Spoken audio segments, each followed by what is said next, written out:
हर पल हर क्षण भूल करे हम,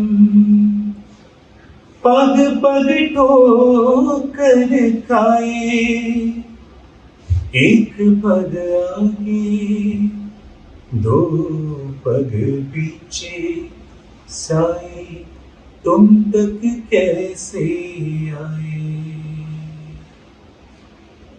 ரொம்ப அருமையான ஒரு பஜனோட ஆலாப் வந்து முன்னாடி பாடுவாங்க. நான் இப்போ பாடின ஆலாப், அதில் அந்த ஆலாப்போட பொருள் என்னன்னா, ஹர்பல் ஹரிக்ஷன் பூடு கரையும் சுவாமி, ஒரு நிமிஷம் நான் தப்பு மேலே தப்பே வந்து பண்ணிட்டு இருக்கேன் சுவாமி.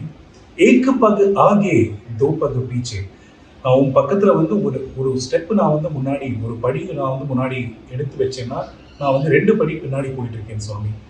இப்படி இருக்கும்போது எப்படி சுவாமி நான் உங்ககிட்ட வந்தேங்கிற கேள்விதான் வந்து ஒரு பக்தன் வந்து இந்த ஆலாப் மூலமா சுவாமி கிட்ட கேட்குறாரு. எப்பவுமே வந்து ஒரு டிவோட்டியோட மைண்ட்ல இருக்கிற ஒரு கொஸ்டின் வந்து இதுதான், நம்ம வந்து ஆன்மீகத்துல வந்து முன்னேறோமா, நம்ம வந்து சுவாமி பக்கத்துல நெருக்கமா போயிட்டு இருக்கோமா, எவ்வளவு நெருக்கமா போயிட்டு இருக்கோம், ப்ரோக்ரஸ் ஆகுறோமா இல்லை பின்னாடி போயிட்டு இருக்கோமா, அது வந்து எப்படி நம்ம வந்து மெஷர் பண்றதுங்கிறது ரொம்ப முக்கியமான ஒரு கேள்வி. நம்ம மனசுக்குள்ள எல்லாருக்குமே வந்து ஒரு மாதிரி கேள்வி இருக்கலாம்.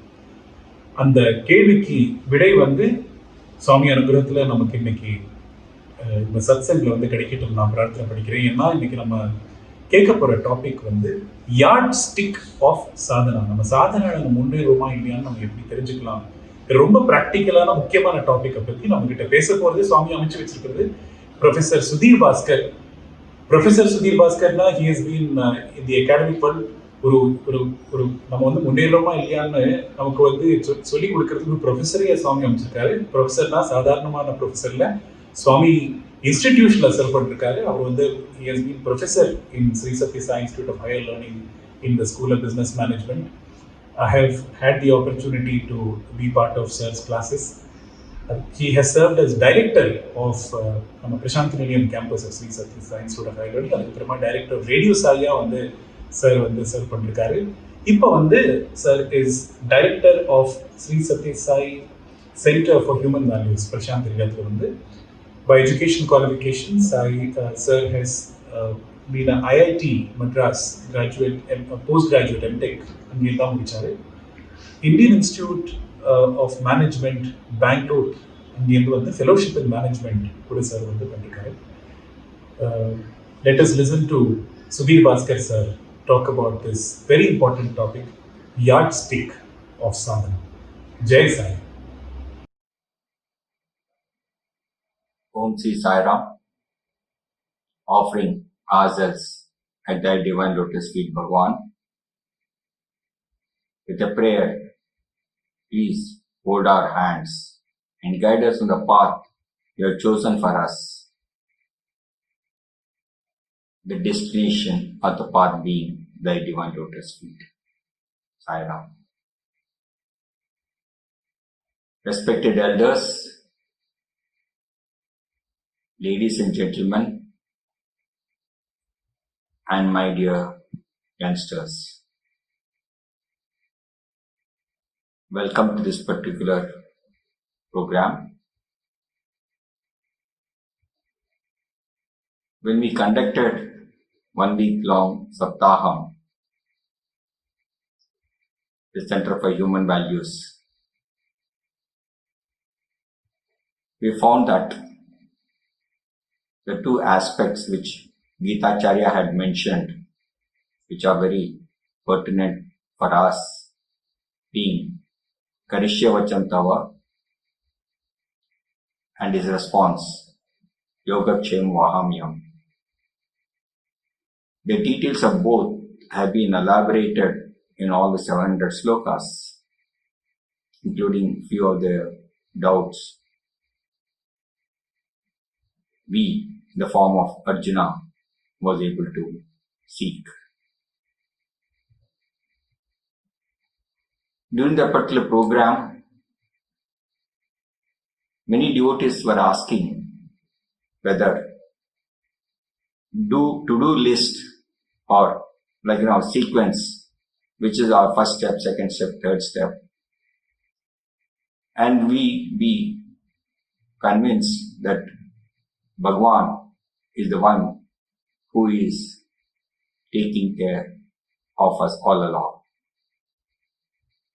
A humble attempt is being made here based on the discourses which you have all heard, and also the interactions we have had with Bhagawan in the veranda, in the interview room, also in person. I would like to explain some of these aspects initially, lay down the details which actually help us, or what we call the precondition which help us to be able to move on the path of sadhana as envisaged by Bhagawan. Halfway through, I'll also give what are the first 2-3 steps from our side and how Swami is going to respond for each one of them, so that our journey, the sadhana, is able to progress in the way Bhagawan has determined. Let's start with the concept Karishya Vachantava. I will just start with my experience which Swami took me through and give details of this term or this phrase or this concept Karishya Vachantava. When I joined the institute about 3.5 decades back, and we seated in the veranda, I used to observe a lot of students interacting with Bhagawan and mentioning one statement to Swami, and Swami used to be extremely pleased. And that statement invariably is to be Karishya Vachantava. And Swami used to be very happy, pat him, and then tell all the VIPs who are seated in the veranda, see, at this young age itself, what my students are able to say. So I also thought that no, being a human being, I also wanted some patting on my back. So I took an opportunity when Swami was coming close, looking at Swami. I also mentioned Swami Karishya Vachantava. As luck would have it, Swami didn't even see me, look at me, and pretended as if he had not heard what I said, and passed. Maybe I thought that I was not loud enough or clear enough, or did not attract Swami's attention for him to listen to what I am saying. Every 3-4 days, I would try again when I got an opportunity. And almost for 4 times, it happened that Swami passed by without even acknowledging what I said. 5th time, when I again took courage and mentioned to Swami the same statement, Swami looked at me very intensely and said, Ante into Tilsa. Do you understand what you have said? What's the meaning of what you have said? Now, I was in a dilemma. Should I say, yes, Swami, I know, for I did not understand except the meaning of the words, plain words, and not its spiritual significance. And if I tell Swami, I don't know, and what would Swami say? Swami would look at me and say, and tell all the devotees, all the guests, look at a professor telling something which he does not even know, and look at me and then say, is this the way you are teaching the students? So I didn't want to be in both the situations. So what I just folded my hands and said, Swami, just use the word Swami. That's all, nothing more. Meaning that Swami, please just bail me out. Swami looked at me, Manchil Chuddam, and passed by. Okay, we'll see. It was almost about 2 years after, or 2.5 years after this incident. In the meantime, I had a lot of ups and downs. I was devastated a couple of times with something which happened with me and with my family.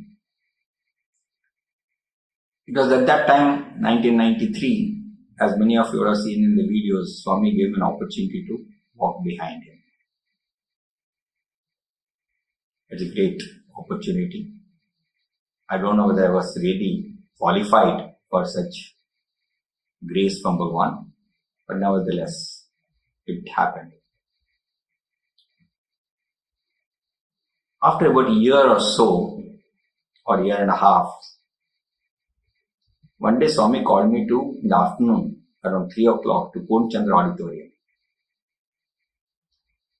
And when I reached the place, when I entered the main door, Swami took me to the stage and then took me down to the shutters in the PC, Purnchandra Auditorium. Already there was a Sevadal near one of the shutters. As we went close to the shutter, only Swami and me were there, nobody else except the Sevadal. Swami gave a signal to the Sevadal to lift the shutter, open the shutter.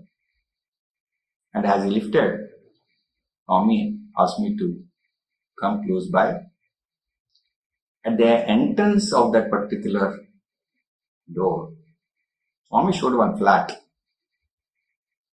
in the West Prashanti, one, and told me to go that particular flat, accommodation, and tell the gentleman who was there certain things. And Swami said, repeat what I am saying, the same tone and the same harshness. I said, Swami, okay. Then he told me a statement. I just did not miss just one heartbeat. I think I missed a large number of heartbeats. I said, my God, that gentleman is a very, very important person. Me and go and communicate this particular message to him. I don't know what will be his reaction and what will be his response and what will happen to me after that. Nevertheless, then it occurred to me, I had made the statement long time back, Karishya Vachanatava. So I will abide and do whatever instructions you give me, and that's the point where I stand now. I took courage, slowly went up. It took me about a minute plus to reach that house, that accommodation. And in the meantime, I was trying to formulate how I should repeat the same sentence, all the words and everything, with the same pitch and also with the same harshness. I rehearsed a couple of times before knocking the door. As soon as I knocked the door, for a few seconds, the same gentleman opened the door. We were both standing near the doorstep itself, a threshold, Garapa. He was inside and I was standing outside. And I just told sir, you can see Swami standing at the Purnchandra Auditorium shutter. Swami was standing there and he could see Swami. So you can see Swami. And I'm just repeating what Swami asked me to communicate. And this is what Swami said. I tried my best. Exact words I used. tried as much as possible with the same pitch and with the same harshness of what Swami had mentioned. I said, "Sir, this is Swami's message. I will be going back." I was about to turn. He said, "No, wait. I want you to take my response to this to Swami." I said, "Sir, Swami didn't ask me to get a reply from you. He just asked me to communicate." He said, "Listen to me and please take back this message to Swami." I had not much choice. I just listened to him and then went back. And I could see till I entered the Poon Chandra and the shutter was down, he was observing us. Swami was walking a little ahead of me back onto the stage. I tried to catch up with Swami and said, "Swami, he wanted this message to be given to you." Then Swami said, "Look, I didn't ask." But nevertheless, Swami, he insisted that no, I should communicate, and this is what Swami has said. He didn't pay much attention to what he has said. And then Swami looked at me as I was waiting near the door to go out of PC. Swami said, "Ippudu ninnu chustanu. Now I will be seeing you." It was at that moment it occurred to me, when we use the phrase Karishya Vachanam Tava, it is not just a physical act of what we do, what he has said. There is a lot more which happens after you do, which is very essential for our understanding, which actually tells us how we are going to be observed of our commitment we are given to Swami Karishya Vachanam.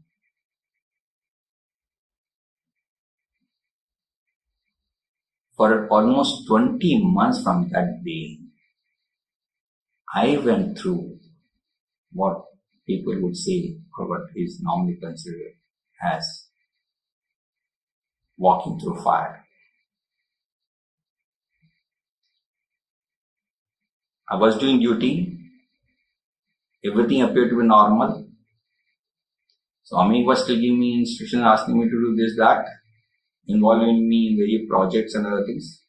But at the same time, what I was going through inside me is what Swami was observing. Mind you, not one time, when Swami was said and then what he did, what I went through, which was a repercussions to what I had mentioned to the gentleman. I never complained to Bhagawan, saying, "Swami, I did what you wanted me to do. Why am I being taken through all these things?" Just because I mentioned the statement which is yours, he is making go through all these things. Is it fair? Is what normally you all think, and this would have occurred to me, but never one time I mentioned this to Swami, even when I was alone, when lying down on my bed, before sleeping, I never mentioned. Because my understanding was, which based on number of interactions which I had with Swami and so many aspects which Swami had mentioned to us, which I'll try to give you as a baseline for our understanding and our spiritual progress, what it's all about. And how those points which Swami or those concepts Swami had mentioned actually came to my rescue. In what I consider, or all of us would have considered as a test we are going through. The icing was after 20 months, one day, again Swami called me to Ponchandra for some work. After completing all the work and I was able to go back, Swami called me near and said, Chala Santosham, Chala Santosham. Saying that I am very happy. I thought I did learn the lessons which Swami wanted me to learn through this particular incident. And Swami was happy that I went through all this. Now the point is very simple. What is it that we have to do, or what is expected of us when we go through all this? What was going in my mind and how it helped me to get that particular accolade from Swami, Chala Santosham. That yes, I did learn my lessons. In this response, if you look at Karishye Vachanam Tava, you get Swami's response, Yoga Kshemam Vahamiham. Yoga. What aspect of yoga are we talking about? When Swami was referring to yoga, is it the normal, physical, simple activities? No. Swami was talking from spiritual angle.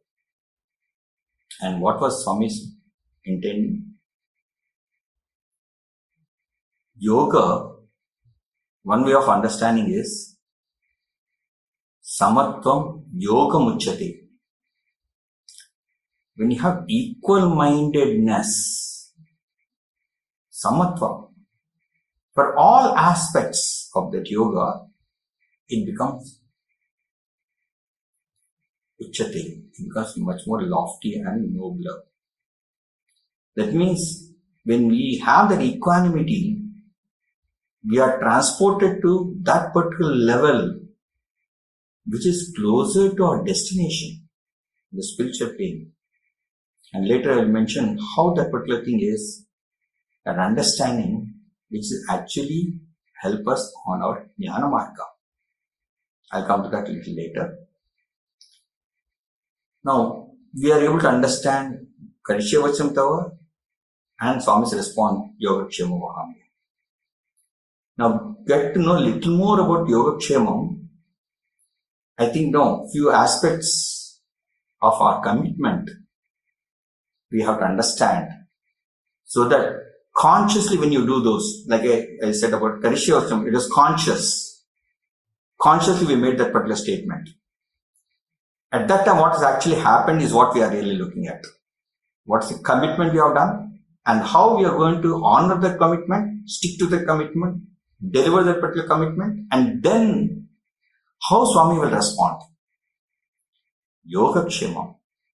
And that yoga which Swami is talking about, Uchyati. Muchyati, that whole high level one. And that's what is very important for us.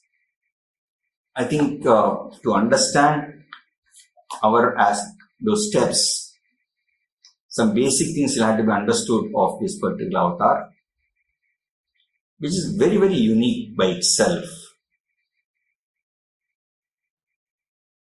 The uniqueness also will mention, and how he is able to help us move on that particular path. We all know that Swami's advent took place on 23rd November 1926. And one of the landmarks in Swami's mission was October 20th, 1940, when he made that declaration that the world is waiting for me. My devotees across the world are waiting for me, and leaves the house. Lot of things Swami used to do, saw a lot of miracles right from his childhood, but after 1940, the miracles and other things and his behavior, what the common man could think of was weird or different. And when his brother, elder brother, asked, "Hey, what's all this you're doing? You are not able to understand. Explain yourself." And then Swami wrote, not only to him, in reply to him, but for the entire mankind to come also, what this particular avatar stood for or stands for, and what is that he wants to achieve, and how he wants to achieve that. And that's the one which is very important.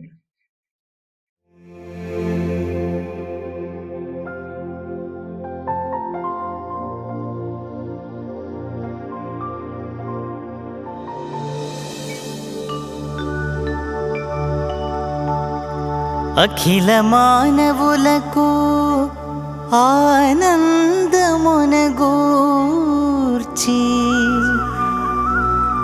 రక్షించుచుండుటే దీక్ష నాకు సన్మార్గమును వీడి చరించు వారల పట్టి కాపాడుటే వ్రతము నాకు.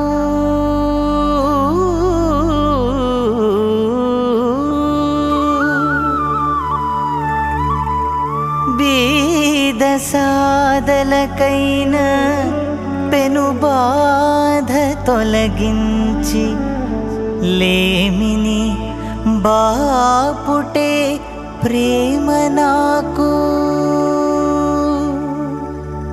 నియమనిష్టలతోడ నను గొల్చు వారిని కాపాడుచుండుటే ఘనత నాకు.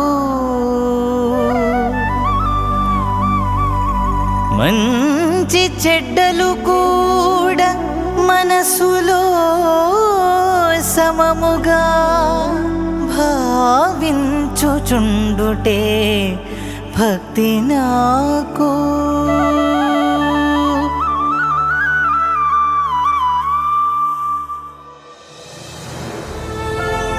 Swami further assures us, and I quote, "This means that I will never give up those who attach themselves to me. I will not give up my mission nor my determination. I know I will carry them out." Unquote. When you look at this particular video and what Swami has said, so beautifully Swami has given a lot of information, saying that it is, I have a task, I have a vow, I'm attached to the work I do,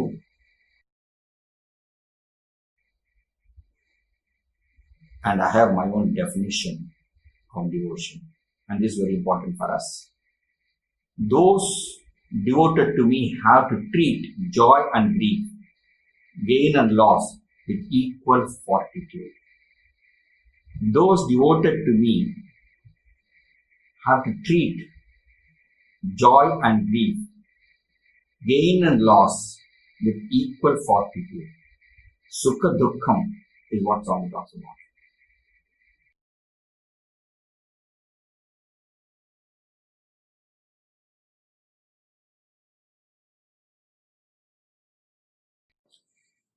If we have this type of fortitude, then the assurance given by Bhagawan becomes very, very important. And what is the assurance Swami has given? Swami says, "This means I will never give up those who attach themselves to me."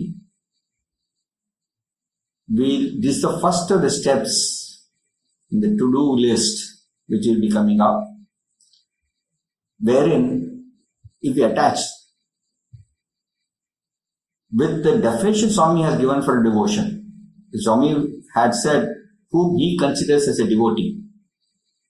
And that's what we said, that if we have that particular fortitude, that equanimity then only the assurance Swami has given becomes valid.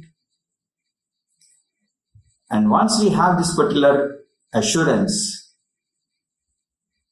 then it's a smooth sail.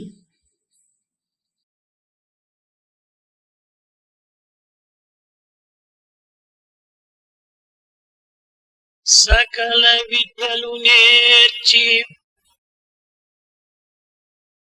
సభ జయించగవచ్చు.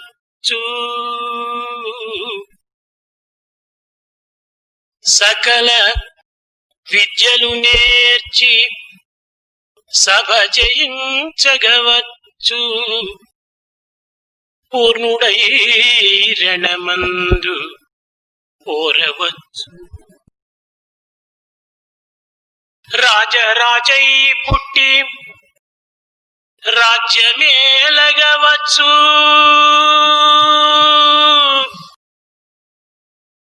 హేమ గోదానముల్యవచ్చు.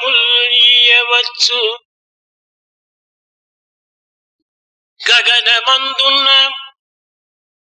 చుక్కలు లెక్కగొనవచ్చు. గగనమందున్న చుక్కలు లెక్కగొనవచ్చు. జీవరాశుల పేర్లు చెప్పవచ్చు. అష్టాంగ విద్యలను అభ్యసించగవచ్చు. చంద్రమండలమైన చేరవచ్చు. అష్టాంగ విద్యలను అభ్యసించగవచ్చు. చంద్రమండలమైన చేరవచ్చు. కానీ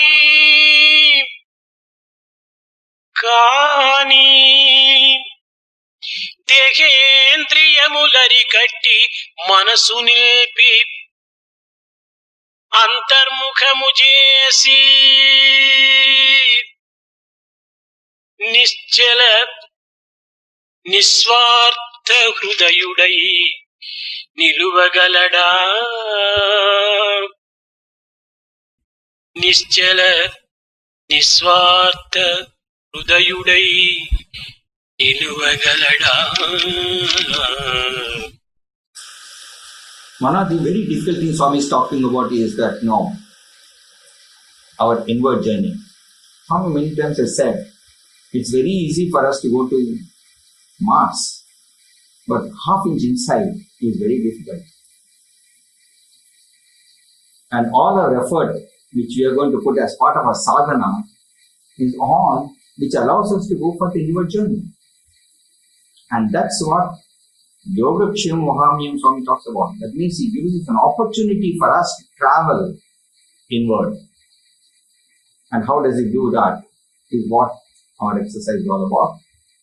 Before that, one thing which is very important for us to consider is, when we take human birth, what is that we come with? What are the assets with which we come? And Swami beautifully mentions in his own words what this is. And I would like you to see this.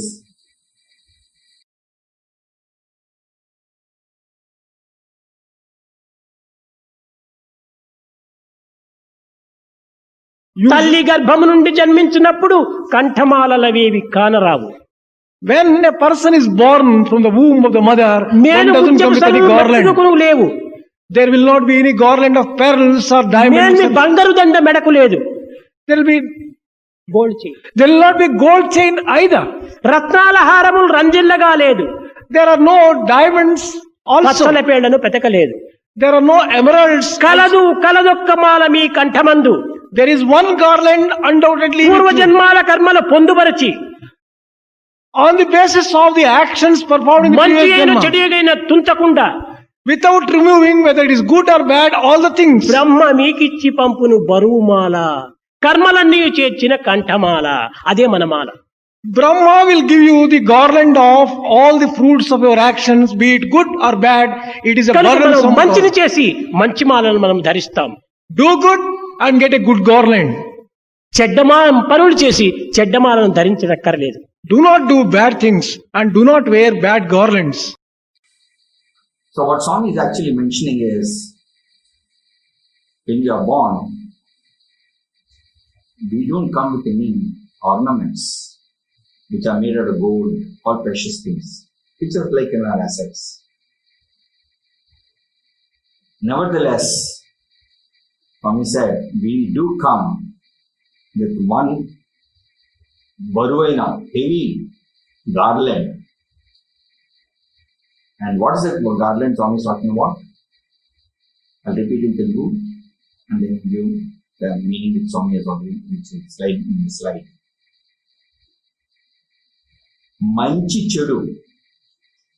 మంచి చెడు త్రుంచక కుదించి పంపే బ్రహ్మ కంఠమాల.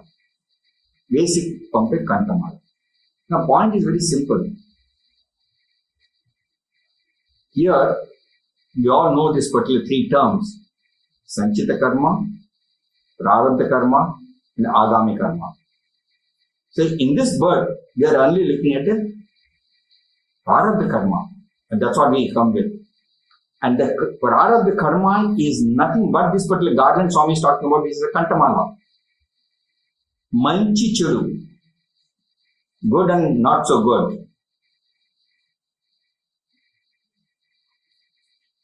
Trunsaka, without deleting.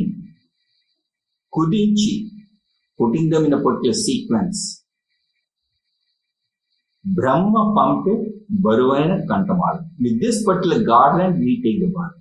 That means in this birth we are going to go through this particular Prarabdha karmas. And the entire sadhana, like what I went through the 20 months, that everything which is part of my kantamala, I have gone through it. All of us have remembered this Swami statement when he used to say, pleasure is an interval between two pains.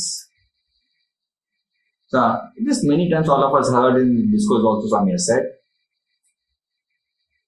Once I got an opportunity to interact with Swami, I said, Swami, why do you say that no? Pleasure is an interval between two pains.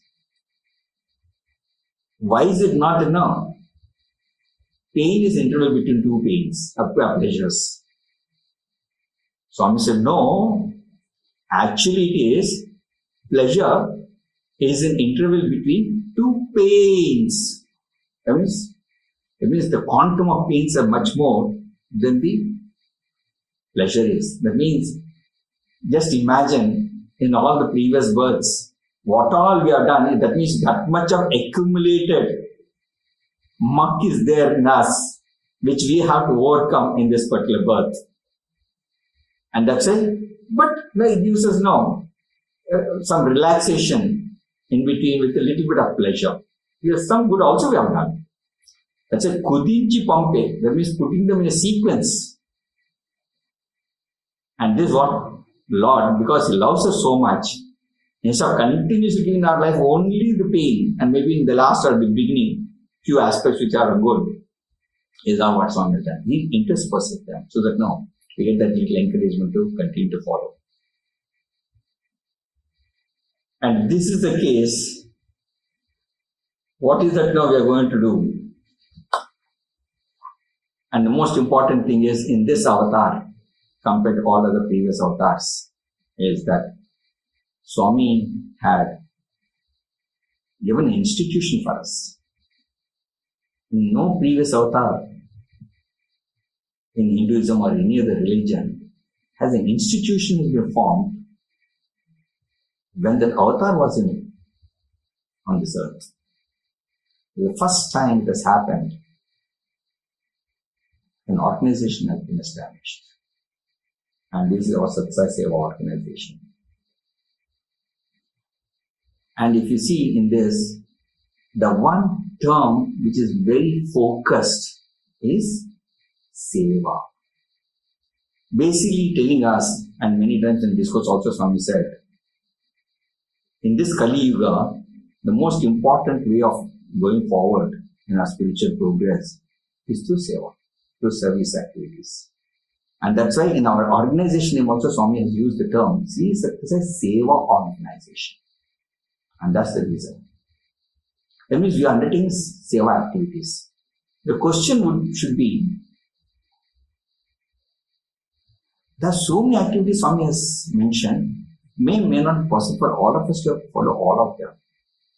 But why this particular activity should be done by us, which helps us in our spiritual growth, our spiritual progress. And that's what is very important.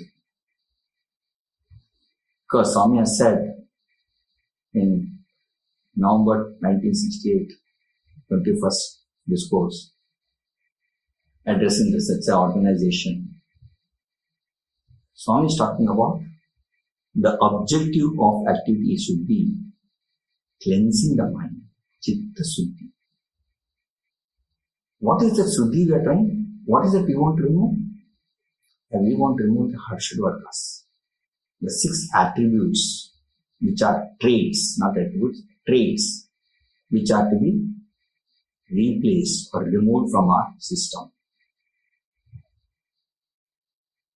And once we remove those are given the slide, you can just see.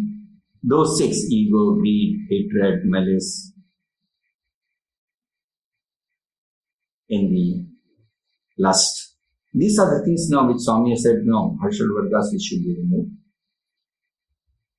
And many times Swami has said, when you take away something, a vacuum is created, empty space is created. If that empty space remains, Swami has seen that no, these bad qualities will come back very quickly to us. So as we remove these, we should be able to replace them with good attributes. Daya, Dakshinyam, Prema, Shamapana, Nijayati, Orpu. These are the things with which the 6 good which are replaced. And you can see the correlation between each one of these negative traits and the positive attributes. How? As and when, in fact, I'll give a few examples from my own life. When we are actually doing certain things, it becomes easy for us when we are to remove these particular bad aspects. It is necessary for us to ingrain in us the good things.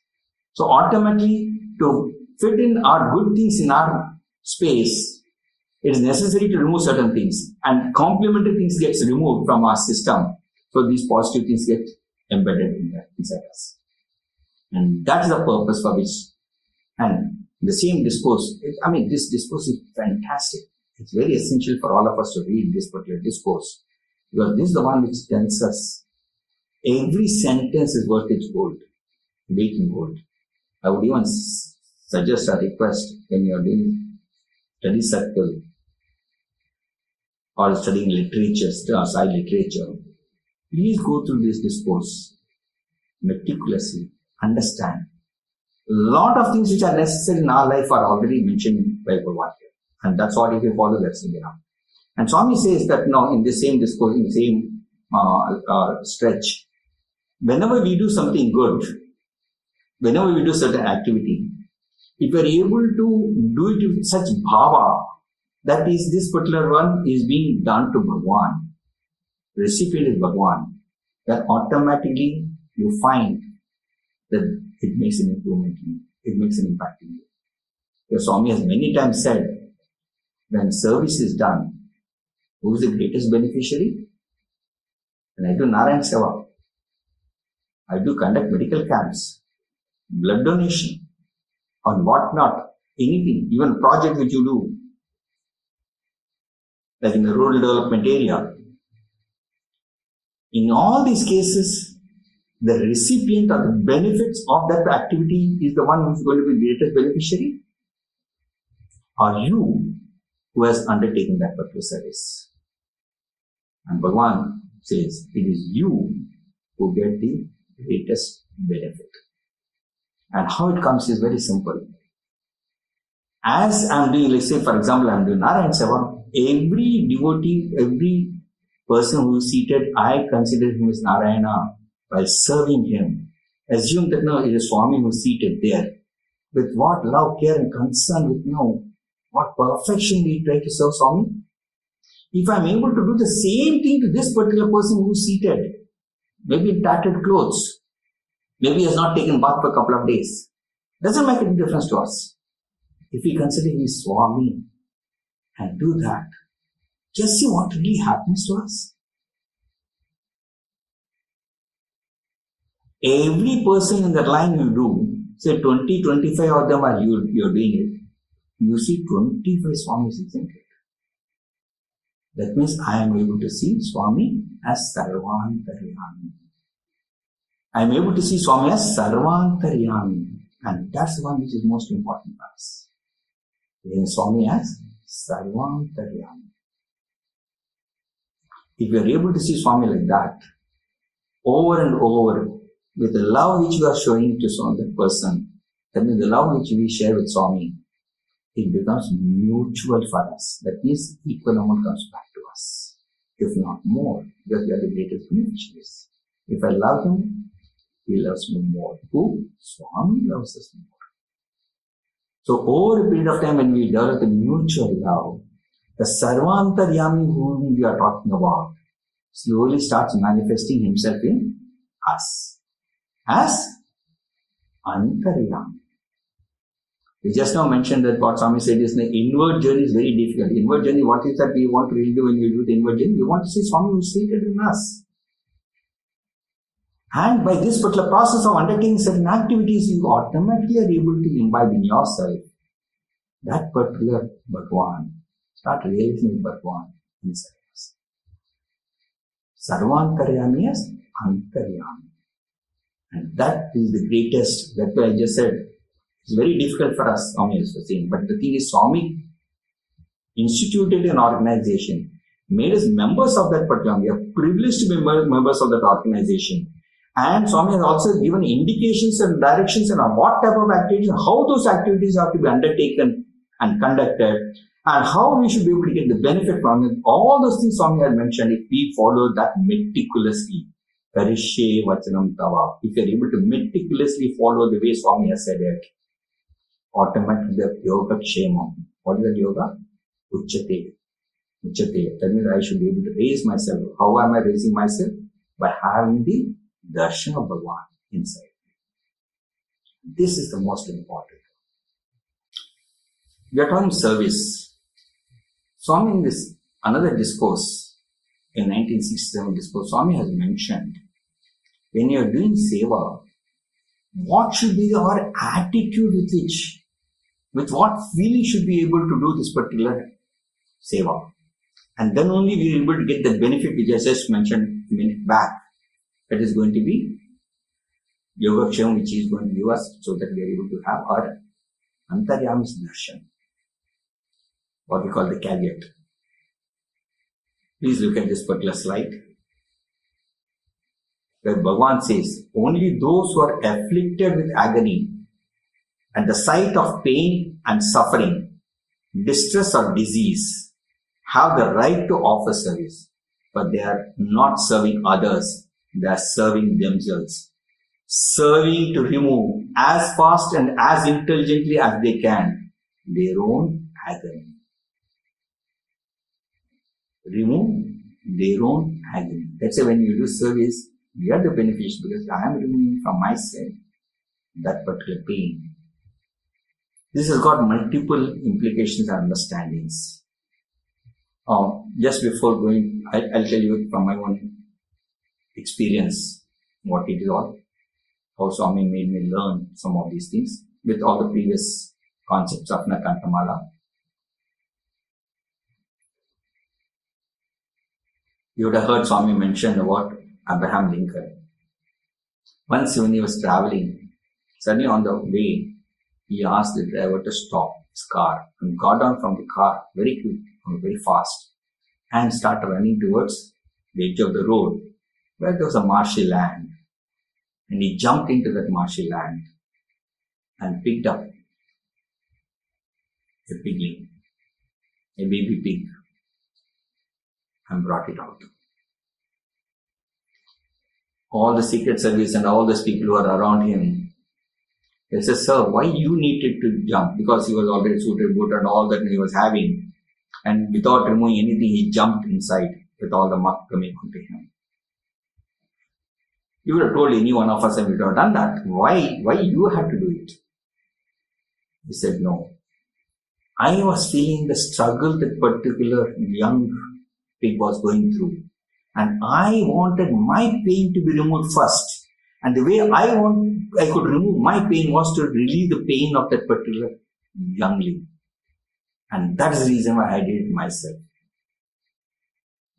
And Swami was so happy mentioning this particular incident of Abraham Lincoln. And said that, look, he was president. But still, he had pain and he wanted to get rid of that pain by doing a service or an act. And that's what it is. Let me tell you what experience I had, which also correlates with the agony and possibly the agony which I am going to have through one incident which happened in my life. Right from my young age, I used to maintain a very indifferent health. After I completed my engineering, I had got a job through campus placement in Baroda. And you know, in that part of the country, they use a lot of oil and also chili powder. And both these don't suit me much. And because of my indifferent health, I used to fall sick quite frequently. Somehow, Monday to Friday, I used to do my job. When it comes to Saturday, I used to have a little turbulence in my health. And Sunday was the only day where I could take some rest. It was those days when I just initially joined Satsai Seva organization. And one of the important Sevadal activities was hospital visit. I'm talking about 1976, 77, 78. So normally by the time it comes to Saturday evening, I start like slight feverishness. Sunday, take it a little easy.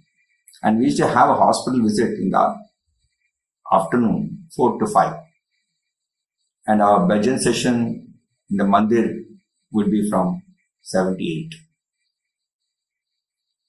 By the time now I complete my lunch, I used to find that now I need to take rest. And by the time I would skip the hospital visit. And by the time it comes to bhajans, I also tend to miss many times. By night, the fever is to shoot up. And by Monday, taking the crocin, paracetamol, somehow make it to the office because we used to get very few days holidays or leave. It so happened a couple of times on Saturday, even though evening I used to be a little indifferent. Sunday, somehow take courage and take it resolve myself to go for this seva activity. I would go to the hospital, and those days we used to go to the Saiji General Hospital, Maharaja Saiji General Hospital, and the ward which we were allowed to go was orthopedic ward. One of the reasons why orthopedic ward was chosen was that now, week after week we go, couple of weeks, we find the same patient is still there. So there was certain amount of continuity and possibly looking at us, talking to them, saying a few nice things about how their health, how to take care, without specifically mentioning about Swami's name. We would like to maintain a continuity. It happened and whenever I used to go, by the time 5 o'clock I'd come back home and get ready for going for bhajans, I used to be back to normal. Perfect. Whatever the difficulty, the slight feverishness and all, a cold, a cough, all would go away. This I observed and said, my God, possibly if I do the hospital, Swami will be very pleased with me and take care of my health. Selfishness. It so happened once when we went, we saw in one of the beds a young person who was about 26, 27 years. And he was being looked after by his elder brother and sister-in-law. As usual, we would say Sai Ram and then inquire what happened, how is the treatment, what is the thing going on, things like that. And they said that no, my brother, one of the days now, Kheti Bari they used to do, agriculture, they were farmers. He was sitting on a tractor on the wheel and there was a driver. And somewhere in the bump, he slipped and fell and the tractor wheel went over his right leg. And the condition became bad in that village and they brought him to the GH in Baroda, now called Vadodara. And doctor took a decision to amputate him with the permission of the concerned patient and relatives. So when we reached, it was the third day after the operation. They used to feel bad, young fellow, and these people were quite aged, and said that, no, if something happens to us, who's going to take care of him, with just one leg, doing agricultural activity is not going to be easy, so on and so forth. They poured out, and then we prayed very intensely, saying that God is there to take care.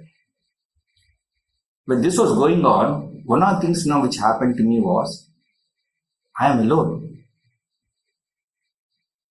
in Baroda, and my parents were stuck in Chennai. If something were to happen to me, who is there to look after? And we being on the bed alone and nobody talked to or nobody was to take care of us, take care of me, that agony inside me started building up. Oh my God. I could feel the pain that boy was going through inside. And as time passed, we used to be there for 15-20 minutes. By minute it used to increase. And that made me to pray for Swami even more. The following week, when we went, the brother and sister-in-law were almost in tears, were saying, sir, we don't get proper treatment here, nobody comes and looks after. Whenever doctor comes, he says, oh, sab theek ho jayega, everything will be all right. But problem is, no, I can see. And they showed me the palm of the brother and it became pale. And I could see from the eyes also, it would become pale. That means blood was getting drained out or possibly the infection started. And they used to plead with us saying that, no, sir, since you know the doctors and you know the hospital, could you just talk to them, tell them if they can prescribe some better medicines, if they don't have, we will beg somewhere outside and then get some money and then buy it and give him so that he recovers. Normally, our instructions are not to intervene with the treatment process. Our singing is only giving some solace to them and also prayer. Said, yes, we will see, we'll talk, we'll find out. And again, by the minute seeing the boy, the youngster, I could feel that pain inside me so much and increased our prayer. The following week when we went, they seemed to be very cheerful. I thought possibly there has been some effect of our prayer and Swami took care. But the story is different. They were cheerful. When we asked, how is the condition? They said, situation is same. Look at his hand. Look at his palm. It has become even more white. Look at his eyes. They're getting paler. I was wondering, when the situation is deteriorating, how is it they are happy? Why is it, how come they are smiling? So out of curiosity, I asked, Kya hua? Then, looking at me, they said, sir, just look at who is there in the neighboring bed. I saw there was a young baby girl, around 20 days old or so. That's all, about 20 days old. And her right leg was put under traction. Traction means they immobilize that part of the body, and through the, under the bone, and through the, under the knee, through the bone, a steel rod is put, and a rope is tied, and there's a pulley. At the end of the pulley, there's a weight. What I observed was, being general hospital, government, there was no iron weights. They put bricks. And I mentally looked at, there are almost about 16, 17 bricks were there. And the baby's age is not that many days actually. So I was just wondering, what happened? So we went to the mother, who was almost in tears. Only 2 days before they were admitted. And she told me this following story. How it happened. The mother was having the baby in her lap and looking and doing some cooking in front with the stove and taking care of the child simultaneously. Maybe she was putting more milk or something, or some food item, and it was boiling and it was overflowing. So in that anxiety that it will overflow and something may happen, the mother bent forward. Just bent forward to take care of the vessel. Just imagine she's sitting on the ground with legs closed and the baby on top. When the mother moved, obviously it moved in such a way, the baby just rolled over her legs and fell on the ground. If you just sit down, and how much is the gap between your legs and the ground? Hardly about 6 inches. The baby just rolled over. And it rolled over in such a way, maybe situation was such, it dislocated her right hip bone. And this is what the mother told. Continuing, the elder brother was saying, sir,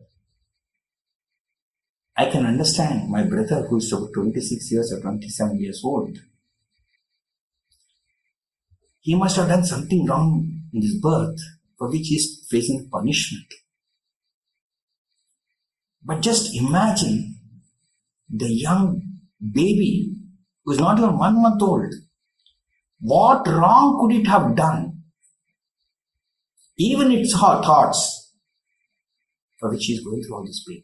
Because we observed, the baby was cheerful, moving its both the hands and the free leg, which is the left leg, it was all moving. But being such a young baby, can't control all the movements. So in the process of these limbs moving, her right leg also would move. And since it's already tied and other things, it would give her a pain, and at that time she will cry. And obviously the learning mechanism of the child is such, when it cries, knows that there's a pain, so it just stops moving and the pain reduces, and again it's back to its actions and laughing and smiling at other things. The brother was saying, so just see, sir, if she is going through all this pain and the parents are going through the same thing, it is not that what she has done now, possibly it has come from the previous births. Then he said in Gujarati, I translated, now I understand there is something called Karnatic. So it was time to leave, so we prayed intensely for both the baby and for the young person and left. Next week when we came, that means you can just imagine already after seeing the young baby, there's an attitude change which took place in the brother and sister-in-law and the person patient. The change in attitude was positively looking at the situation they're going through. And that's the one which is very important for us. So when that happened, next week when we went, both the young person as well as the baby were discharged. Then checked with the concerned staff nurse. Said, sir, there was some small improvement, but they said they'll be able to handle the situation in their own native place. Because though young hospital doesn't charge, for them to stay here is going to be expensive because they have to find a place to eat food. I think they have to find money for it, so on and so forth. They went back. That day, I learned this lesson. Yes, we all know what karma theory is. Do we experience it when we are going through? Does it remind us when we go through this particular process? And that's a great lesson I learned through this particular exercise. One another lesson which I learned from this experience is, if you are able to go through willingly that suffering, as if we are actually having that particular suffering, then it is quite possible that Lord, who has given us an opportunity to get exposed to such a situation, would ensure that we overcome that particular part, which is part of our karma. And this, when I understood this particular learning, because repeatedly there are number of instances it used to happen, very number of activities, the same thing will repeat itself. Then gave me conviction. Can we induce voluntarily, when an opportunity comes to serve, at the time of serving, whatever the person is going through, if we are able to experience it voluntarily ourselves with the same intensity, like we talked about the Abraham Lincoln, then it's possible from us, from our system, from our kantamada, that particular part, we will have overcome. Not wait for an occasion to go through the particular event to experience it and complete our kantamada requirement. So that's the one I thought is very important lesson which I learned from this particular. So in this context, I always would like to look at slide number 14, where it says volunteers must not wait for a chance to serve Volunteers must not wait for chances to serve to come to them. They must be on the lookout for them, alert and ready. They can find them all around. Look out for chances to serve. So this is the one which is now helping us. That's why when you said this avatar has made our gamyam and margam, our path, simple. Swami is giving us opportunities. If we can voluntarily take it up, because we are doing two things. One is we are doing service, and the other one is experiencing ourselves. So both of them have an effect on our, what we call, credit debit balance. That means he has so lovingly created through such an organization such opportunities for us which accelerate our overcoming our requirements of prarabdha karma. Thereby, if still some life is still left, as Swami said once, if you are able to overcome fast, and how to overcome also Swami told, then I can bring forward from the Sanchit Karma some of those aspects now itself, so that the number of births needed, or possibly the same birth itself, will be able to overcome all the requirements and then come to me. And this is the one which is very, very, very important. Okay, so this is one thing which I thought is very important for us. Here, one more lesson we should understand, and the feeling we should have is, which will come in the next few minutes. Swami has given us an opportunity. Can we grab that opportunity? And the person who is actually helping us in we performing a service to him, then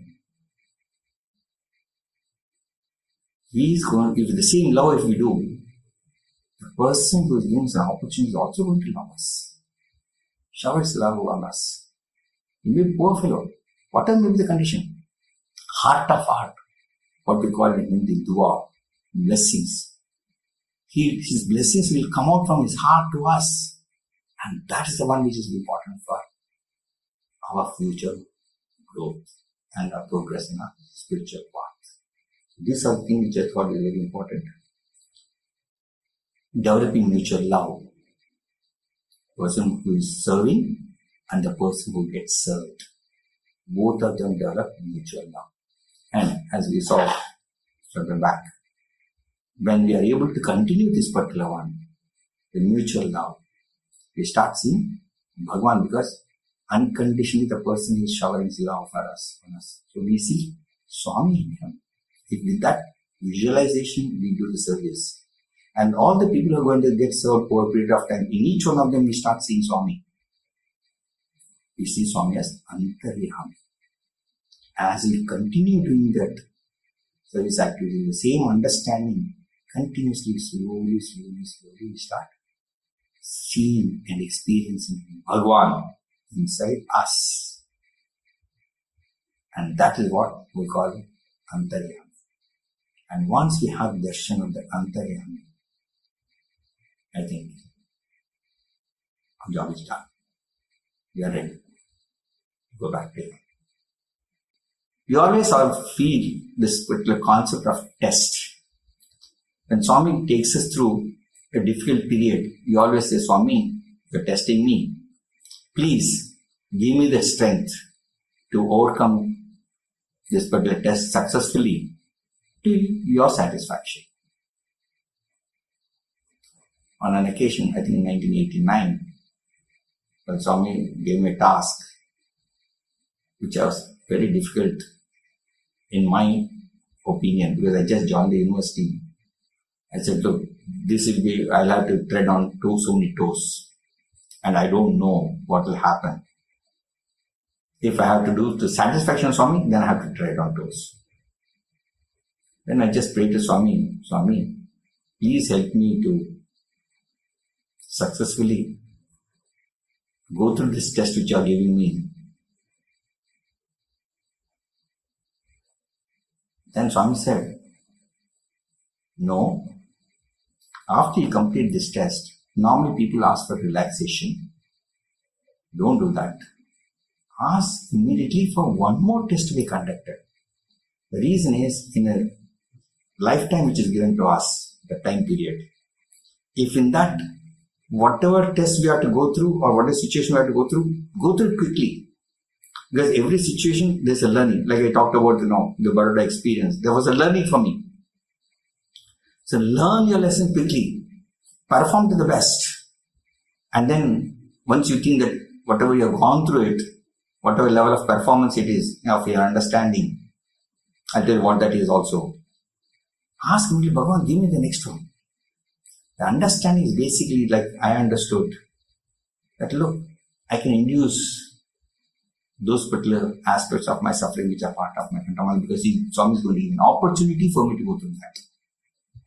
Though he doesn't make me go through it on its own, but it gives an opportunity for me to experience it.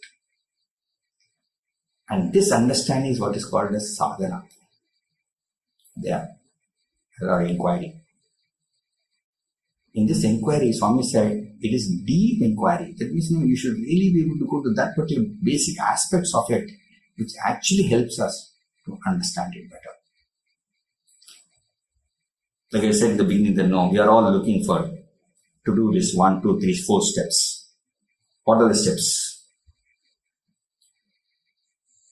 We also talked about Yogakshema. We talked about Kariksha Vachantava. That means for the Yogakshema, there's a prerequisite which has been mentioned by Bhagawan. You do this, Karishya Vachana, all the things, Trikana Suddhi wise, not just only action, thought, word and deed, all of them you do it together, then you will get this particular blessings of life, this assurance.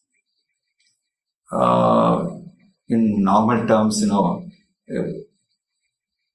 guarantees go through a condition, terms and conditions, similar to that.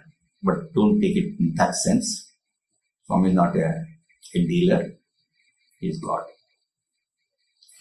So one of the things which is very important for us is, from our side, as Swami said, you take the first step and I'll take all the rest of steps. So what are the first few baby steps we need to take when you go forward? And this is where we are going to discuss in the subsequent part of my talk. The first one is surrender. All that when we say surrender, what we have to say is, Bhagawan, I am yours. And hold on to his lotus feet. When I use the word hold on to lotus feet, don't catch him physically because he will not be able to move. That's not the intention at all. So one of the things which we need to really look at and try it out is, we'll come to it when we read Bhagawan reply also comes. Just remember, first is surrender. Next one is faith. Faith here is basically, all of us have faith. But the faith here is slightly modified to belief system. And so because belief system is it looks like a management jargon or based on psychology, but that's why I use the word faith, but actually it means you must have a belief. And belief of what? Belief of positivity. What it is also I'll explain little later when together with what Bhagawan's response is. Both together I'll try to explain to you. And third one is attitude. What I mentioned to you through the illustrations also, we should have attitude. And what is the attitude Swami is expecting from us? Attitude of gratitude. Attitude of gratitude. That is willingly grow through it. Willingly go through it. And that's the one which is very important for us. And when we have this positive attitude, when we are going through the particular aspects which, when we surrender to Him, with the belief system that something positive is going to happen to us, at that time we have to go through a willingness process with gratitude, then what Bhagavan's response is going to be. So these are the three things which are our baby steps to start with, and then comes Bhagavan's response for each one of them. Before I just mention about how Swami responds to each one of these three baby steps which you take, I would like to give a little more explanation about faith. Faith, when we are talking about, is what we said is basically we should have a belief system, positive. And what's the positivity? Positivity is very important here, is that whatever comes across to us, there's an opportunity to learn to overcome of our requirement. That means Bhagawan will not give us anything which is not good for us. And that's one very important point. And in a few minutes I'll play how Swami explains this in his own words. That what we see, even the negative things which happen to us, how we should see it positively, because it is helping us. It is helping us. And that's the one which is very important for us to understand. If you're able to understand that, I think then you're on the path. That's the one. The attitude is basically that every opportunity is there for us to learn. And we're grateful for that opportunity being given to us. And that opportunity is to do sadhana of inquiry or the deep inquiry. And that's the one we need to do. That's one we need to do so that Swami responds to us. Like I said, Krishnamurthy, thought, word and deed. All the three we have to do it simultaneously, fully, with a conscious understanding that this is what it is meant for. Once we are able to do this, then how Swami responds? When we say, surrender, Swami, I'm yours. And this is Swami told it beautifully once. I was in a limited group. When I raised this question, Swami mentioned this very nicely. Swami said, once, if you tell me, Swami, I'm yours. Once you tell me, even if it is in a dream, and having mentioned that, you realize that maybe there's something more than I can handle it. Swami said, even then, I will not let go of you. You are mine. Once you say, Swami, I'm yours, from my side, the answer is always, you are mine. And that's why, when you saw in the mission statement, the video, where Swami talked about, those attach themselves to me. That means once you attach yourself, and how much you may want to come out of that particular situation by dissolving the statements which you have made also. Swami said. And he said, Swami said, నిద్రలో అయినా ఒక్కసారి చెప్తే చాలు. చెప్పి స్వామి తప్పు చేశాను, నేను వెనక్కి తీసుకుంటాను ఈ మాట. Even then, that means once you say it and then tell me, Swami, I made a mistake, I would like to withdraw my statement that I'm yours. Even then, I will not let go of you. And that is the one which is very important. That belief system, one is what is going to happen to us, is good for us. And third one is what is surrender. These are the two things. So, Swami's assurance is, if you say surrender, my response is, and once I say you're mine, and Swami many times told us, you would have heard, Swami said, don't follow me because I'm not going to lead you. Don't go ahead of me because I'm not going to follow you. Always walk by my side. And that's a very important part. When you say, Swami, walk by my side, then what happens? What is the equation between two of us? Sakhya. Sakhya Bhakti is just one step before Atma. That much importance Swami has given to that particular role. And second thing is, Yogakshema, I'll take care of you. If Swami is walking in front of us, we may always have doubt.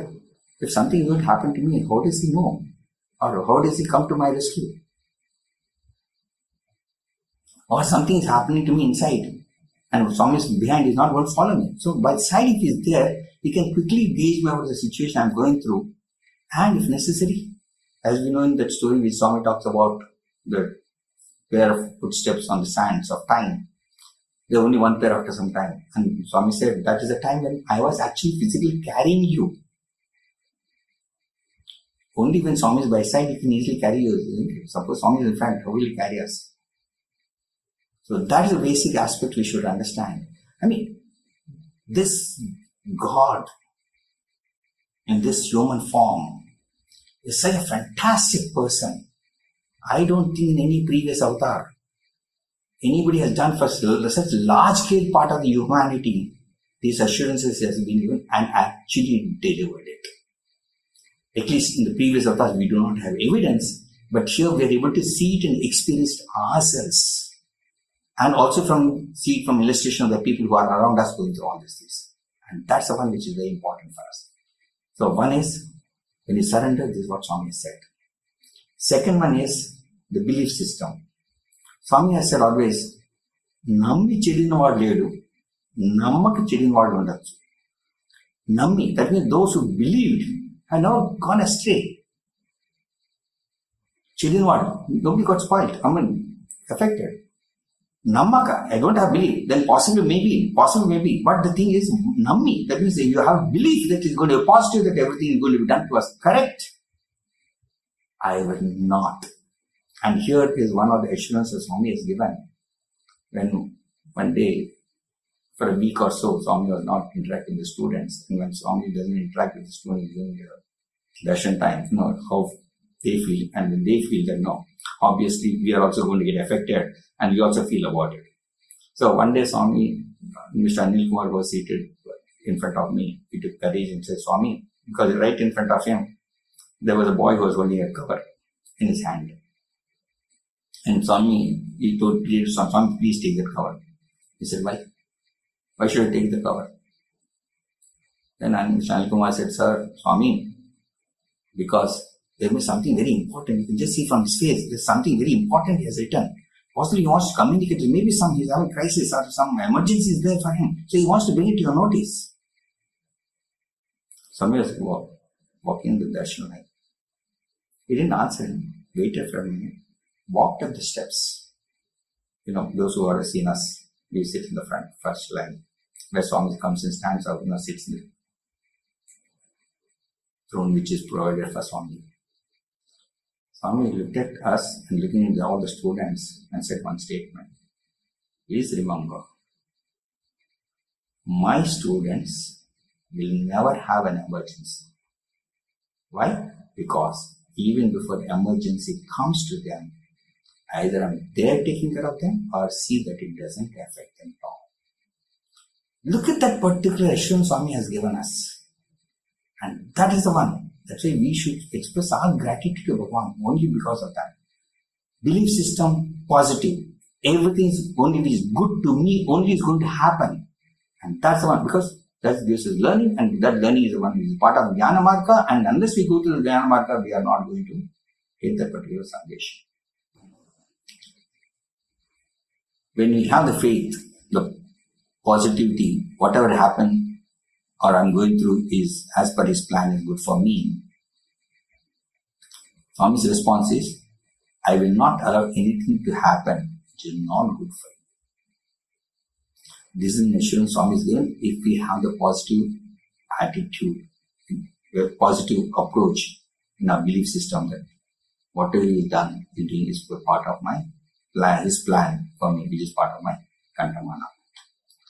కనుక అన్ని మన మంచి కోసమే అనేటువంటి భావాన్ని మనం పెంచుకోవాలి. We should develop the feeling that everything happens ఎవరో for మనం our own తిట్టారు, good. ఇది నా మంచి కోసమే. Someone accused you, yes, it's for your ఎవరో good. నాకు బాధలు కలిగించారు, ఇది నా మంచి కోసమే. Somebody made you suffer, it's for your good. Everything is good for me, good for me, good for me. Have the feeling that everything is good for me. Attitude is of gratitude, willing to go through, because there's a lot of learning for me which is necessary as part of my Jnana Marga to progress. And what is that? Swami's response, I will provide enough opportunities for you. All that you need to is to grab those particular opportunities and spend your time on sadhana, deep inquiry, so that you are on path of Jnana Marga, which is necessary for me to realize. So these are the two things which actually Swami has helped us. Many times we have heard Swami mention that he is a witness. When you are talking about this attitude of gratitude, one of the things which he sees as we go into the experience is whether we are learning the lesson properly or not. In the particular process, what he is doing is observing us. He is a witness. That's why many times you would have heard Swami mention, look, I'm a witness to what is happening, that's all. Witnessing what? Witnessing not what you're going through, because that's what he has given us to go through. He is witnessing how we are learning. What is the learning? How we are learning our lessons, because he has given us an opportunity to learn.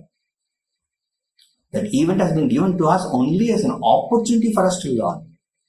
And that's the one which is actually, and the best response which Swami expects from us is, Swami, I am going through this because it is part of my Kantamala. I need to overcome this with the same understanding which allows me to have my Chitta Suddhi and fill it up with the positives, and which actually helps me to be a better person and overcome my Kantamala requirements for me to progress towards me. When I talked about gratitude as part of gratitude, I would like to give an incident which happened, which highlights the great importance Swami gives to this particular concept of gratitude. It was those days when I used to be walking behind Bhagawan,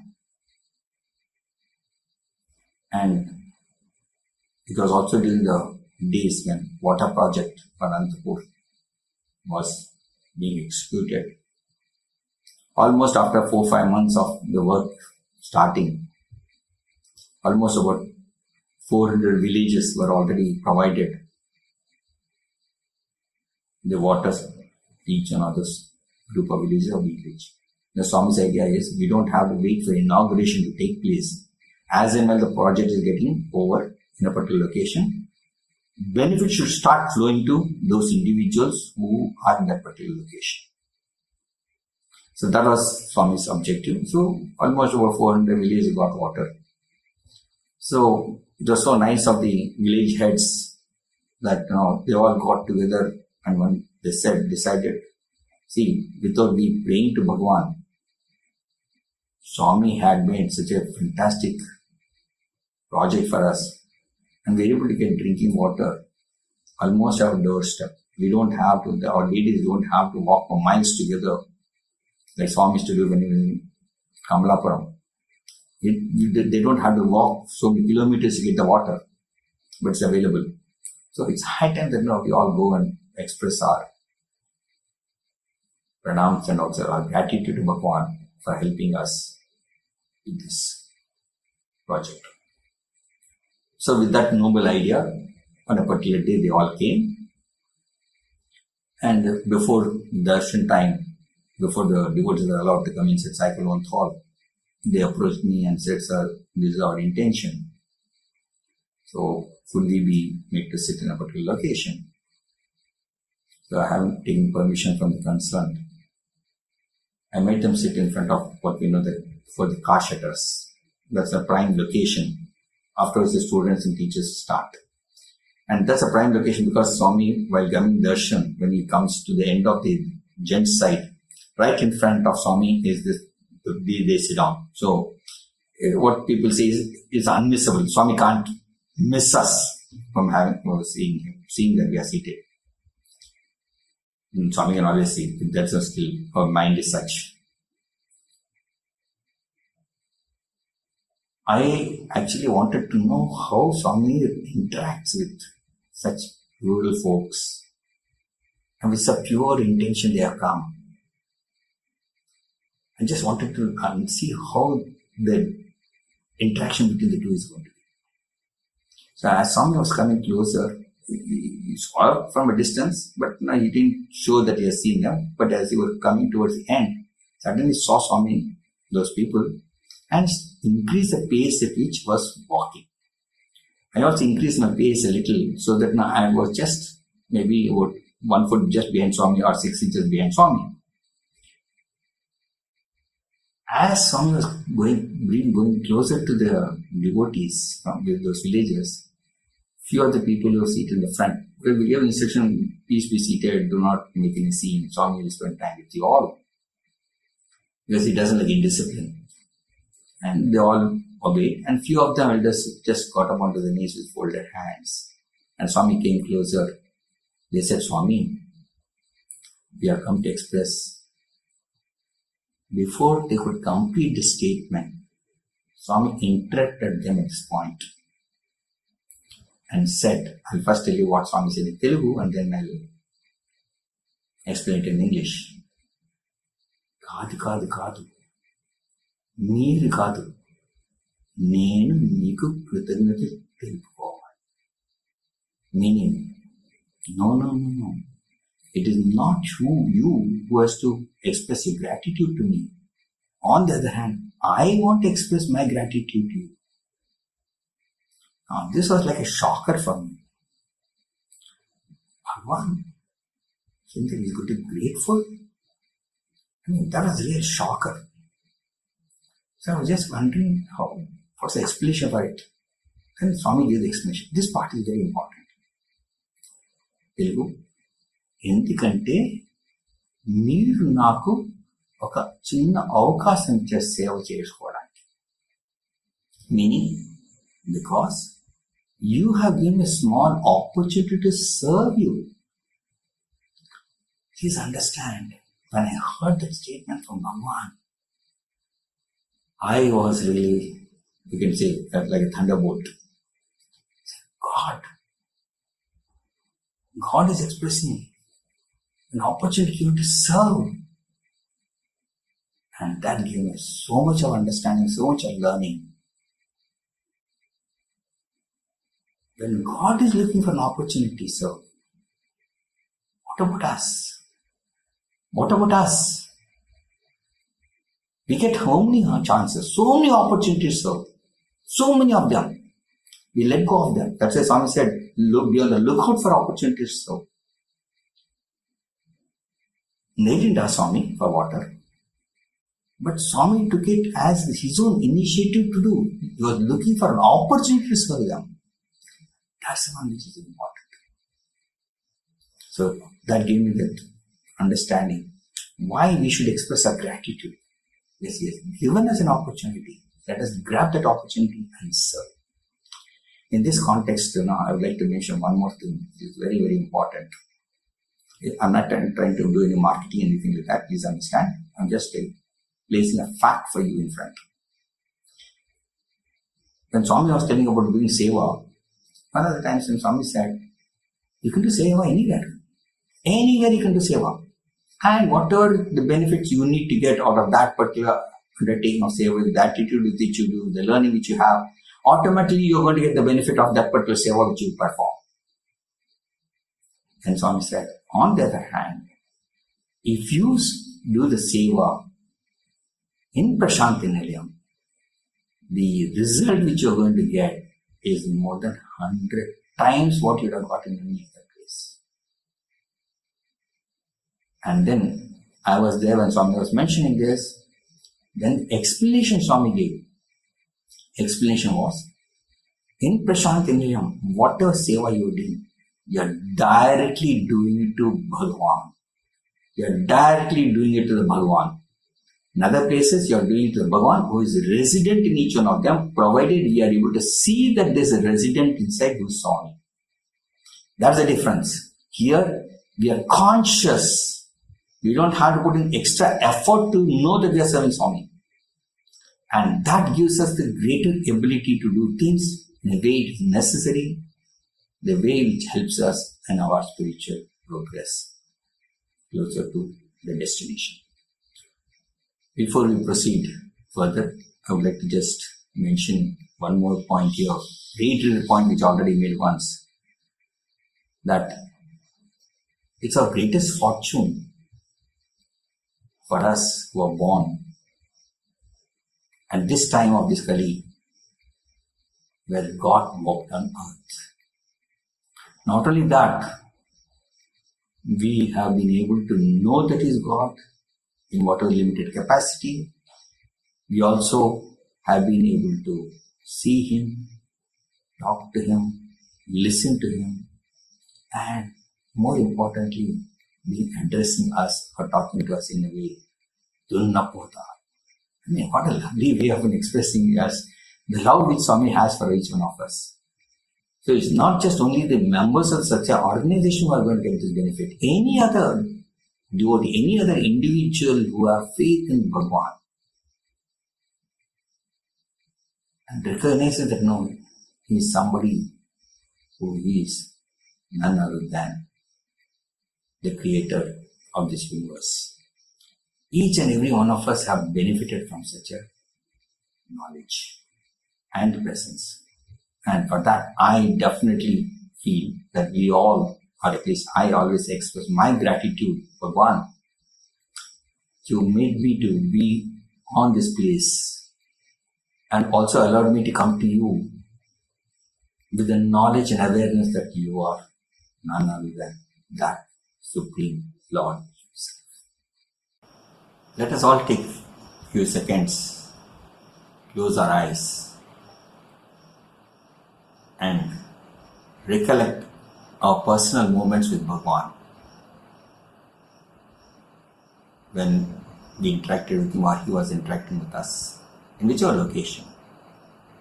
And also those who had missed this opportunity because they feel they were latecomers and did not have the opportunity. All of you would have seen a number of videos of Bhagawan. Imagine one of the videos which you really liked. Imagine yourself, you have been transported into that particular scene and you are just one member of that particular scene. And then imagine that Swami is talking to you or interacting with you, or you have got the opportunity to interact with Him. And just realize the amount of ananda we all will be filled in our hearts. Let us cherish those few seconds before we proceed.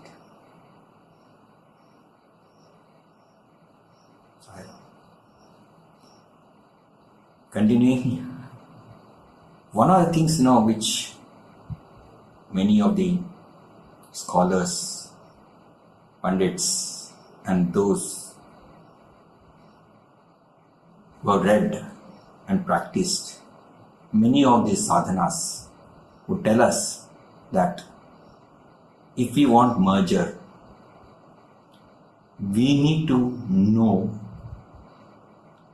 and experience Karma Marga, Bhakti Marga, and Jnana Marga. We should have treaded all these three margas.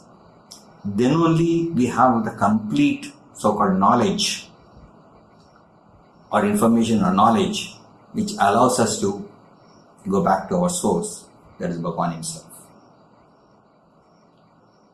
Now let us see what has happened with these three baby steps which you are taking and the assurance Swami has given us. When he says surrender and do all the activities which Swami has given to us with a full knowledge and awareness that whatever He has been doing to us is important for us. It's part and parcel of our requirement to overcome our Kantamala's requirement. Fulfill it. We are on the path of Karma Marga. When we have the faith and do service, if it is good for me, and while doing this particular service, we are able to see Bhagawan in each and every recipient of our service. We start experiencing love. And that experience translates, fructifies into what is called as bhakti. So, faith takes us on the bhakti marga.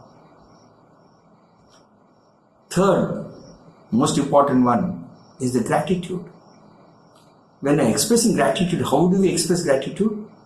We have this understanding that whatever is good for us, we are going to go through, And each one of those events or times there is a learning for me. There's knowledge which I need to acquire, which actually helps me to overcome all my harshad vargas and replace them with all the good attributes, so that I become perfect when I reach that particular state. And that's the one I'm going to get my merger. And that is what the knowledge which I get by doing the deep inquiry, the sadhana, and that is the one with the information which gives me, the knowledge which gives me, the experience which gives me at that particular point in time, during that particular concept of gratitude, is nothing but jnana marga. So 3, surrender, faith and attitude. 3 together gives us all the things which we need to go through in these 3 margas, so that we become Purnatvam. Very good at Purnatvam. And the moment we attain Purnatvam is when we reach lotus feet. Because if you want to know what Karma Marga is and know all the details, and look at Bhakti Margas and go through all the literature and try, and then Jnana Margas, and I don't think any number of lifetimes is going to be enough to get all the knowledge which exists in these particular 3 domains. And secondly, is it all needed for us? No. That's why we said that in this Hindu philosophy, it's all customized. I have certain requirement, and that requirement Swami ensures when we surrender, we are attaching ourselves to Him.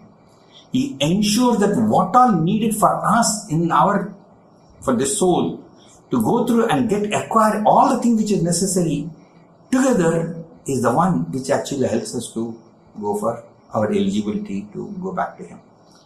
That is the one. So we don't need everything. So somebody say, I know about Shankara, I know about this one, I read that book, particular Vakyas, those commentaries, I did Traya Prasthan, all the things I'm an expert of. All that is needed. For whom? Some part of each one of them may be needed for us. And how do I identify what is that which is needed for me? Because I don't know all the details of all the births I have gone through before. And what else I need to get in this birth, the possibility of whatever may be left, which I can fast forward it to this birth itself. And if we are able to, that we leave to Bhagawan to tell us. Not just tell us, but make us go through it. Because he says that I take the responsibility. Yoga Kshemam, that means that highest level of sadhana which is needed for you to acquire, I will ensure that. He ensures that particular thing. And this is the one which I think is most important for us. Having said all these things, again, we go through. But we also said, Bhagavan started an organization. So it's a Seva organization. How does the particular organization, which Swami has spent so much of time nurturing it, directing it, guiding it to come to whatever state it is and is going to be for eternity, follow Swami's instructions and go forward, so that millions and millions of devotees are going to come and join the organization. They have a regime to follow, which they do it meticulously with the same intention, with the same understanding. If they follow that, it ensures that we reach the destination. And this is what is very, very important. And that's why I would like you to see the slide. And this is nothing but the 9-point code of conduct. Beautiful. All the things which you have been thinking about is already there. But did you understand what it is? What each one is supposed to contribute to me? Did I understand? And that's the one which is necessary. I think I'll spend a few minutes on this before I bring my talk to a close. Is these 9 points of code of conduct. All of them are given.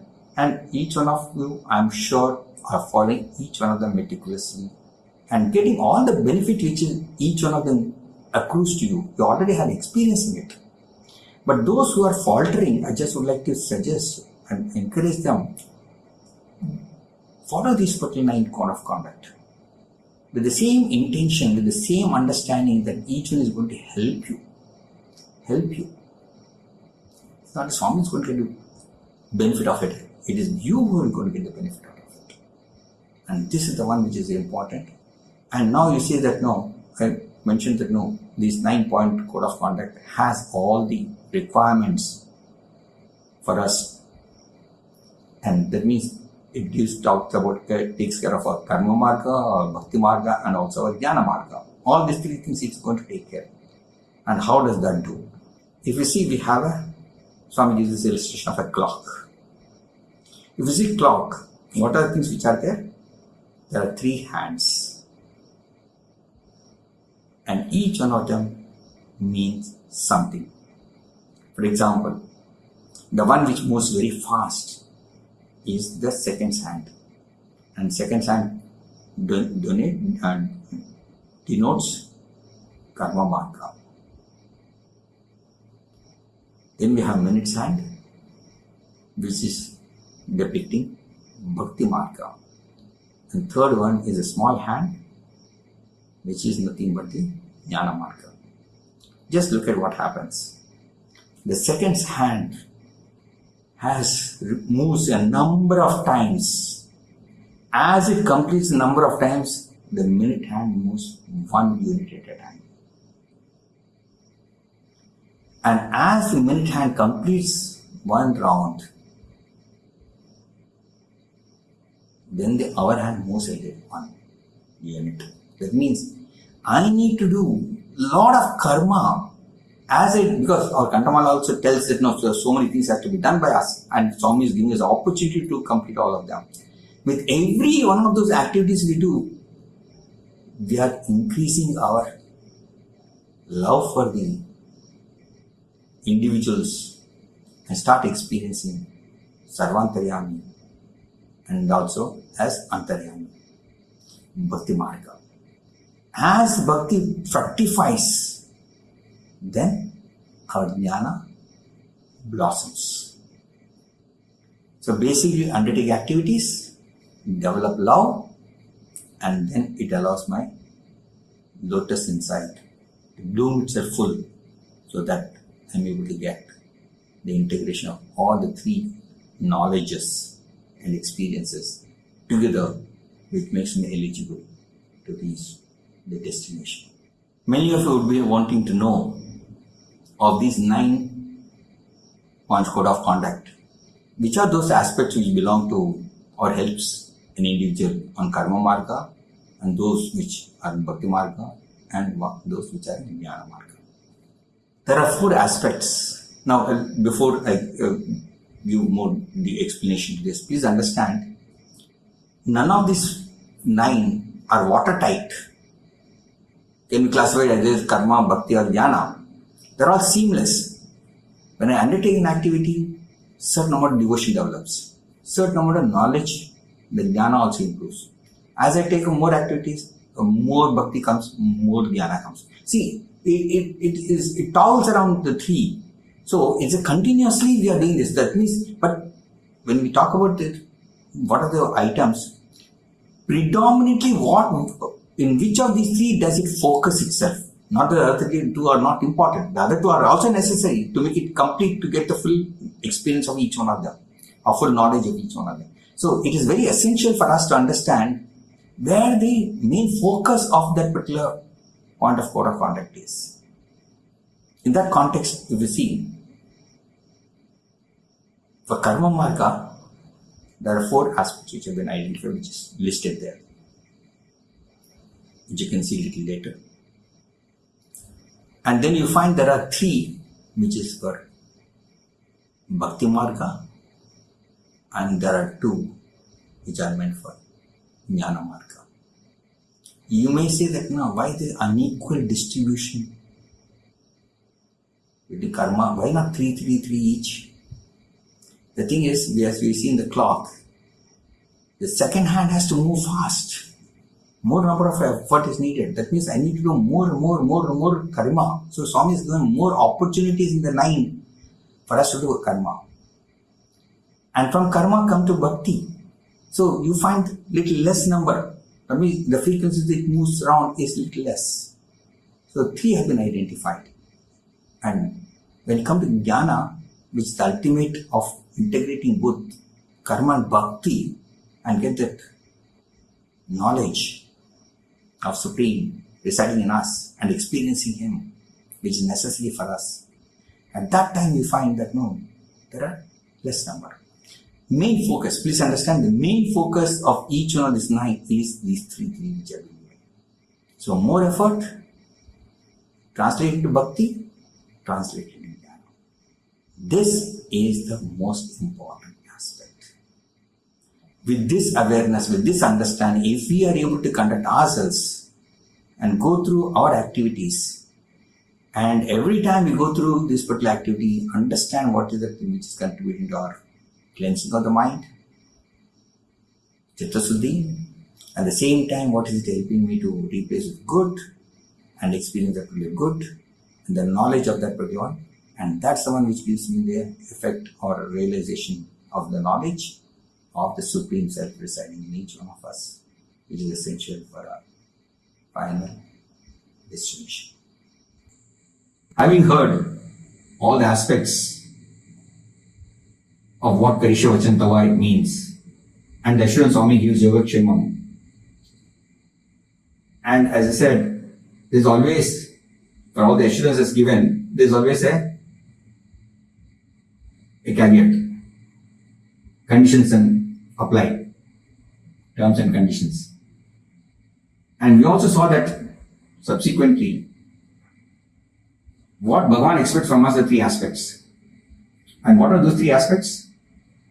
One is surrender. Swami, I am yours. Like we attach, as Swami said in the mission document. And once we say that, then Swami says, I'll take care to see that whatever needs to be provided to it will be provided. Second is a belief system or faith. And faith, we said, is of a belief system which is positive. And what is that we mentioned about positive? We said it is respect to the aspect of what is going to be given to us as part of our Kantamala, and what he allows us to come to us will always be meant to be good for us.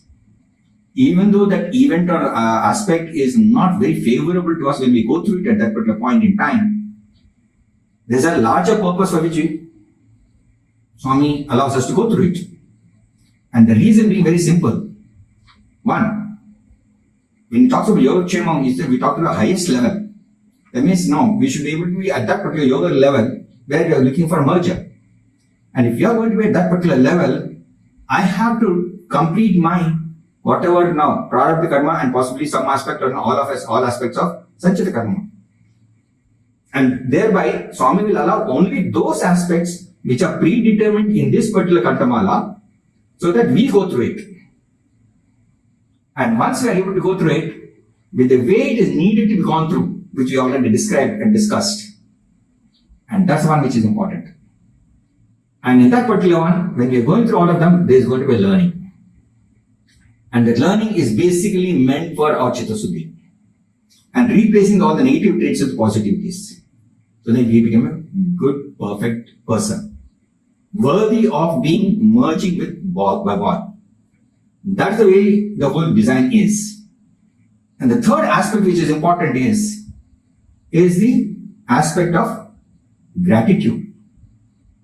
The attitude with which we go through our Kantamala as decided by the previous two steps. And once what Swami has given is, we know that it is good for us. The goodness is the lessons we are going to learn from this particular event we are going through. And that comes from a deep inquiry, which is sadhana, and which is part of the jnana marga. And once we are able to learn that lesson properly, perfectly, and then that means we are ready. Since Swami is making us go through all these things, we have to express gratitude to Bhagavan. Swami, you have given us this particular thing for us to go through it so that we are the beneficiaries. Like we said that when a service activity is done, you are the greatest beneficiary who is doing it. The same way when I am going through, and we have to express gratitude to the person who came to us or with whom we are encountering to go through the particular aspect, like Swami did for the water project. Swami mentioned to the villagers, I would like to express my gratitude to you because you gave me an opportunity to serve you. And that is the approach we should also take. irrespective what the person is doing to us or helping us go through, as we saw in that audio clip of Bhagawan, it is very essential that we go through it, all of them. And once we are able to go through, our Purnatam takes place. And that's the time when we are going to merge.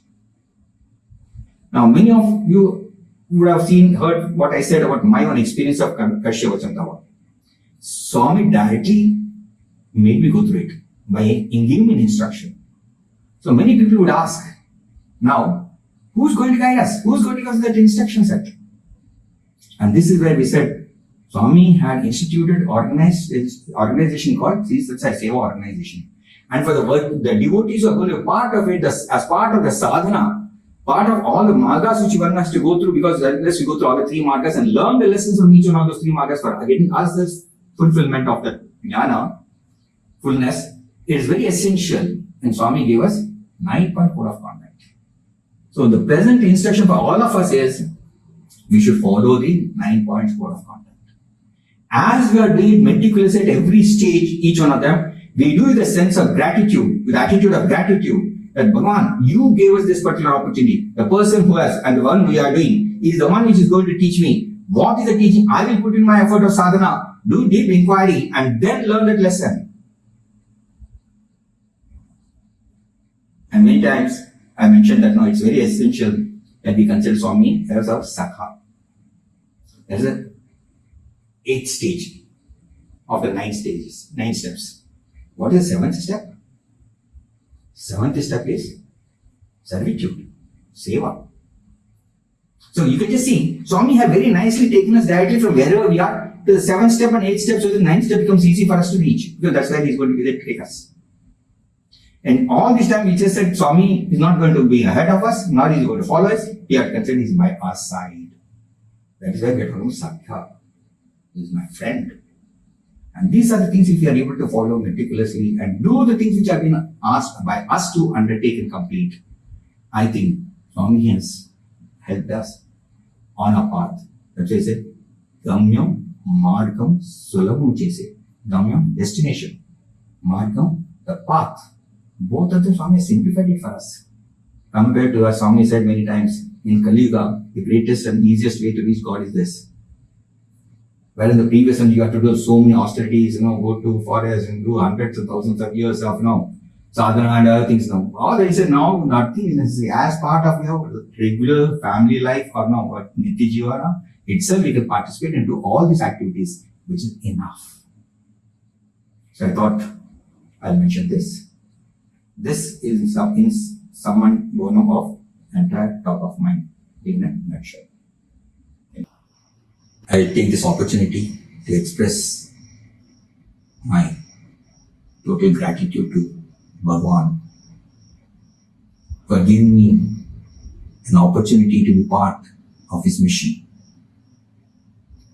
Also express my gratitude for giving me opportunities, and more importantly, express more gratitude or further gratitude for giving me the intelligence which is needed for me to be utilize every opportunity Swami has provided, so that I'm able to learn that particular knowledge which is very essential for me to realize him inside and finally reach the destination.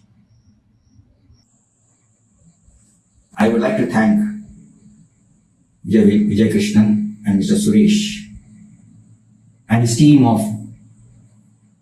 technologists who have made possible the recording of this particular talk.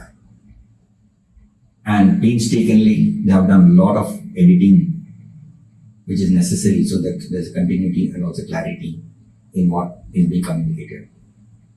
I thank all of them. I also would like to express my gratitude to all the devotees who are viewing this particular video, for asking me questions which helps me to know what I don't know. Because I am very clear and I know that I don't know many things. By you all asking me questions, interacting, I need to know, I will know what I need to know, which will help me in my progress. I would like to express my gratitude to you all. I would like to express my gratitude to all the trustees of the Central Trust, members of the states and all India SSSCHV organization members, and also all the members and devotees of international organization who have helped me to be part of their activities, observe them and learn from each one of them. I would like to express my gratitude to you all. Also, I would like to express my gratitude to all those whom I have not mentioned, who came into my life, and I am able to get the benefit from each one of them by learning things which I don't know, which are necessary for my spiritual progress. Sai Ram.